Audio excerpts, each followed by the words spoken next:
예, 시황맨의 주식 이야기 오늘의 증시 브리핑 시작하겠습니다. 오늘의 시장부터 요약을 해보면 오미크론 우려가 좀 완화가 되면서 장 초반에는 이제 낙폭을 줄이기도 했죠. 그러니까 이제 외신에서 가장 큰 포인트로 봤던 건 남아공 의사가 이제 증세가 그렇게 세진 않더라 이런 어떤 발언을 했다. 요게 이제 아시아 증시 낙폭을 줄이는데 일조했다 이런 보도들이 있었거든요. 이거 외에 이제 백신 업체들의 어떤 내용들 이런 것들이 또 전해지면서 초반까지는 낙폭을 줄이고 거의 뭐 10포인트 안쪽까지 코스피가 줄어드는 그런 모습을 좀 보였었죠. 그리고 해외 금융시장 예를 들면 국제유가, 국채금리, 환율 이런 금융시장이 대체로 좀 안정세를 보이다 보니까 그러니까 지난주와 오늘 초반으로 대부분 다 반영된 거 아닌가 그러니까 이런 기대감들이 좀 더해졌고요. 근데 오후 들어서 좀 밀린 게 우리나라라든가 이런 방역 당국의 어떤 속보 이런 것들이 좀 전해졌는데 예를 들어서 우리나라 이제 위험도가 높음에서 매우 높음으로 바뀌었다라든가 아니면 이제 사회적 거리 두기를 완화하기는 현실적으로 좀 어려워졌다 뭐 이런 내용들 오히려 그렇게 되면 이후에 강화될 가능성이 생기는 거잖아요. 이런 어떤 속보에 굉장히 민감하게 반응을 하는 그런 움직임이 좀 있었고요. 그리고 이제 이런 흐름 속에서 지수가 그래도 2,900원 견뎠잖아요. 그러니까 외국인 투자자들이 매수를 붙여줬죠. 그럼 전기전자 업종 특히 이제 매수를 해주면서 외국인 투자들이 2,900 밑에서는 받아내는구나. 11월에도 여러 번 어떤 10월 중순부터 보면 2,900 밑에서는 어쨌든 시장을 들어 올리는 그런 움직임들이 있었는데 그 흐름이 깨지진 않은 것 같다. 이런 투자들의 어떤 안도감 이런 것들이 좀 그나마 2,900을 좀 견디게 하는 그런 요인이었던 것 같습니다. 그러니까 업종으로는 일제히 올라간 업종은 아예 없었고 일부 이제 게임이라든가 그다음에 이제 또 진단 관련된 종목군들 그다음에 이제 코스피에서는 석유화학 종목들이 장중에 좀 플러스 내는 그런 움직임이 좀 있었거든요. 근데 전체적으로 워낙 하락 종목이 좀 많았기 때문에 전반적으로는 뭐 좀 약했던 날이었다. 이렇게 보면 될 것 같습니다. 아시아 증시 전체적으로 좀 눌렸고요.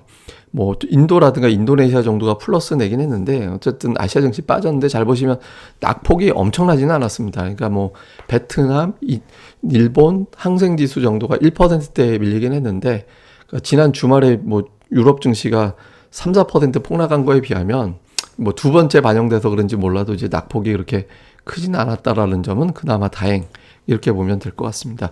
차트로는 뭐 제가 조금 전에 말씀드렸던 대로 2,900에서는 어쨌든 견뎌냈죠. 오늘 초반에 2,900 밑으로 훅 하고 이제 밀리기도 했었는데 장중에 뭐 2,900 훌쩍 위까지 또 낙폭을 줄이는 움직임이 나오기도 했었고 근데 어쨌든 종가로는 2,900은 버텨냈잖아요. 사실 좋은 건 아니죠. 그러니까 여기서 이제 음봉 연달아 맞고 좀 크게 올렸어야 되는 날 좀 밀려버렸는데 일단 안 좋을 때는 지선이라도 확보해 놓는 게 되게 중요하거든요. 그래서 그 점은 확인한 건 다행. 근데 이제 부정적인 건 뭐냐면 이게 이제 코스피 분봉, 1분봉 차트입니다. 근데 1분봉에서 제가 중요하게 보는 게 300선이거든요.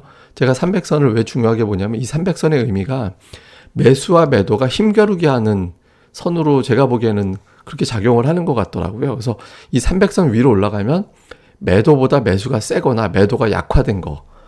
그렇게 저는 보거든요. 근데 이게 보시면 오늘 장에서 300선 돌파하는 시도가 오전에 오후에 한 번씩 있었는데 결국에는 안착하지 못하고 밀려버렸잖아요. 이거는 매수가 약했다라는 점도 있겠지만 만만치 않다. 매도가 아직까지 이 오미크론 관련된 리스크를 걱정하는 투자자들이 여전히 있고 이제 투자들이 툭 건드리면 나올 만한 매도가 아직은 존재하고 있구나.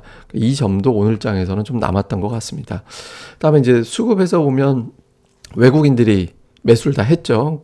코스피, 코스닥 다 매수했고 기관 쪽에서는 금융투자가 제일 많이 매수하고 그러니까 투신권도 이제 매수를 붙었고 뭐 수급은 오늘 나쁘지는 않았는데 금융투자 같은 경우는 어차피 오늘 좀 많이 들어와서 이후에 매도가 나올 수도 있을 것 같긴 하지만 12월에는 어쨌든 매수 우위를 보이는 게 금융투자거든요. 그래서 외국인들이 매수를 붙여주는지가 제일 중요했는데 매수 붙었고 그리고 선물도 사고 풋옵션을 팔았거든요. 그러니까 오늘 선물 매수는 미결제 약정이 이제 늘지 않은 걸로 봐서는 신규 매수, 그러니까 올라간다 매팅은 아닌 것 같고요. 그러니까 기존의 매도 청산, 그러니까 하락적으로 매팅했다가 이 정도면 다 빠진 것 같은데라고 생각하는 일부 외국인들이 그거를 청산한 것 같이 보입니다. 그래서 오늘 수급에서는 그런 대로 걱정했던 것보다는 양호했다 이렇게 볼 수 있겠고요. 그러니까 업종으로 보면 외국인들이 의약품 제일 많이 팔고 그 다음에 이제 뭐 운송 장비 팔았는데 매수한 거로는 화학 다음에 이제 전기전자, 서비스, 운수창고, 은행 이런 게 매수가 들어왔거든요. 근데 잘 보시면 전기전자 업종이 순매수인데 대형주가 순매수가 아니에요. 이게 왜 그러냐면 외국인 투자를 오늘 매수한 게 하이닉스 삼성전자가 아니라 DB하이텍 쪽이었거든요. 그러다 보니까 전기전자 쪽에 매수가 들어왔음에도 불구하고 대형주가 매도로 집계되는 그런 형태가 됐고, 기관 투자들은 순매수 1, 2위 상위가 전기전자였고 또 거기에 이제 삼성전자, SK하이닉스가 들어갔거든요. 그러면서 이제 투신권도 삼성전자, SK하이닉스 매수했고, 그래서 기관 투자자들이 붙어주면서 이제 지수가 좀 방어되는 역할을 했던 날이었다. 근데 이제 아쉬운 건 전기전자에서 매수가 압도적이지 않았고, 그리고 특히 삼성전자, SK하이닉스, 특히 하이닉스를 좀 매수를 계속 붙여줘야 투자들이 외국인들이 하던 짓 계속 하는구나 이렇게 이제 읽을 수 있는데, 이제 그런 흐름은 아니었던 것 같습니다. 코스닥 쪽에서는 제약을 많이 팔았고요. 제약 이외에는 매수한 게 훨씬 더 많았죠. 특히 이제 그 반도체 쪽을 제일 많이 샀거든요. 디지털 컨텐츠는 이거 게임주 얘기하는 거고, 그러니까 IT 소프트웨어는 이게 게임주고요. 하드웨어는 이게 반도체 쪽 보면 되는 건데, 이 두 쪽을 제일 많이 매수했어요. 나머지는 매수긴 한데 규모가 이렇게 튀진 않잖아요. 그러니까 이제 게임주는 오늘 게임주대로 매수했다라고 치지만 하드웨어 쪽, 그러니까 반도체 관련된 종목들을 매수한 걸로 봐서 외국인 투자자들이 이쪽에 대해서는 여전히 관심을 갖고 있구나. 그러니까 이후에 시장이 좀 정돈되면 그쪽 종목 중에서 좀 올라갈 종목들이 등장하겠구나. 그러니까 이런 어떤 힌트는 남겼다. 그러니까 이렇게 이제 해석하면 될 것 같습니다. 자, 이후에 이제 증시 포인트로 보면 2,900포인트는 방어는 했어요. 깨지긴 했어도 어쨌든 종가로는 올라는 왔잖아요. 근데 여기서 올라가지 못하면 2,900포인트, 이게 사실 하락하다가 하락이 덜 됐다라는 거는 주식시장에서 그게 의미는 없어요. 예, 그러니까 이제 그건 하루 이틀이지, 여기서 이제 방어가 된다라는 건 여기서 돌려줘야 된다라는 걸 또 바로 또 따라붙는 이야기가 되거든요. 그래서 상승까지 과연 가느냐. 특히 이제 화요일장에서 이걸 상승까지 나와줘야 오미클론 국면에서 조금이라도 벗어나기 시작했구나라고 판단을 할 수 있게 되거든요. 그래서 그런 움직임이 나와줘야 됩니다. 그 다음에 또 하나는 SK하이닉스가 이제 오늘 장중에 상승권에서 계속해서 이제 움직임이 나왔잖아요. 근데 이제 이게 이런 데서 나왔듯이 이게 너무 뭐 일부 종목들만 움직이는 것보다 코스닥 쪽에서도 좀 비슷한 성향의 종목들이 움직여줘야 수급이 좀 분산되고 시황에 대해서도 긍정적으로 보는 계기가 될 수 있거든요. 이게 잠시 또 설명드리겠습니다만은 코스닥 쪽에서도 뭐 너무 게임주, 언택트 이런 쪽 말고 다른 것들로 움직여야 된다.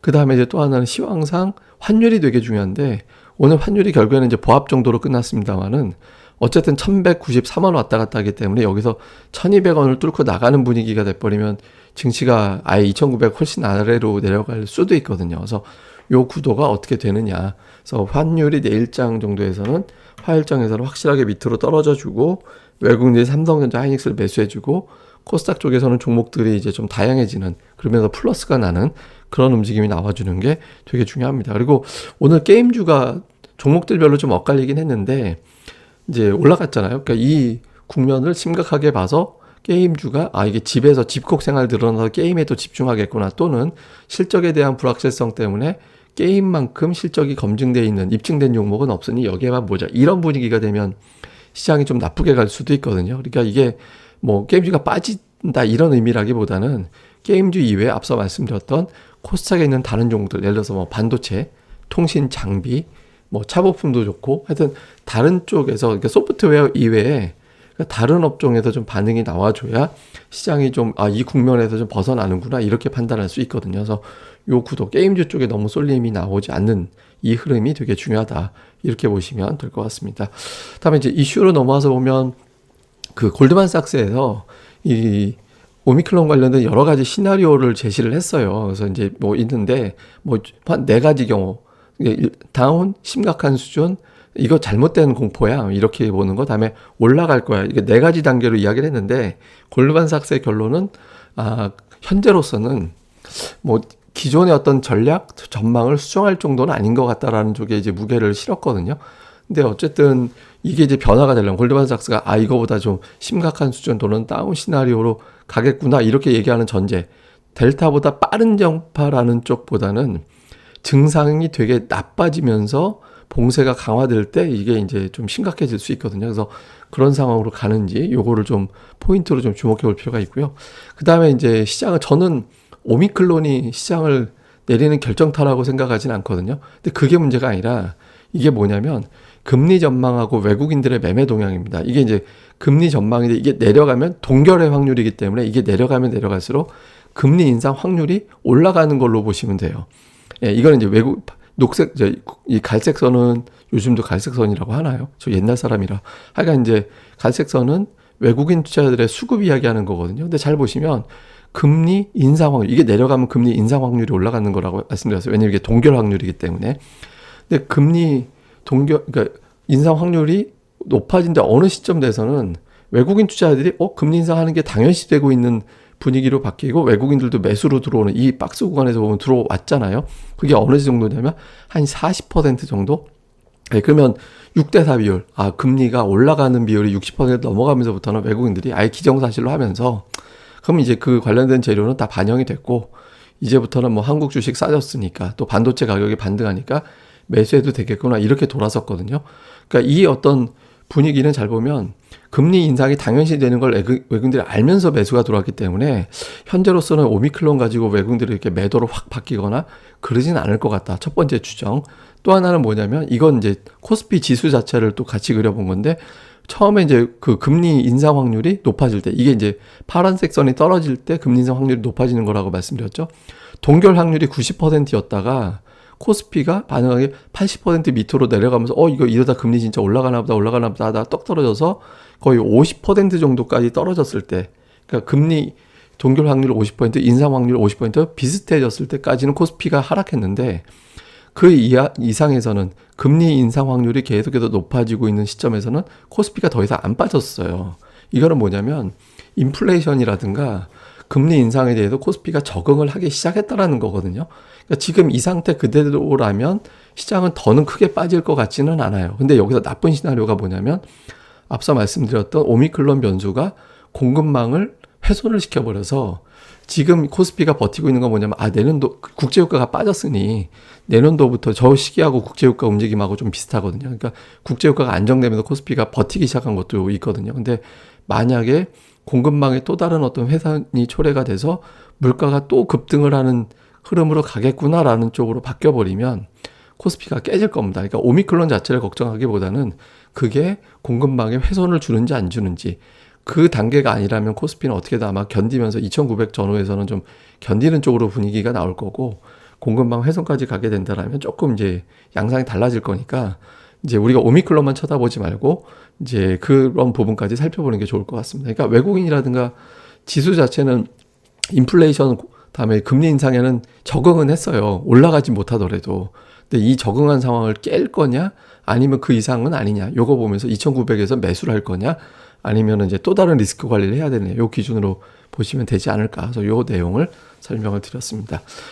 그럼 또 오늘 하루 또 잘 보내시고요. 저는 또 다음 방송에서 뵙겠습니다. 그리고 보신 김에 구독하기와 좋아요 많이 부탁드립니다. 감사합니다.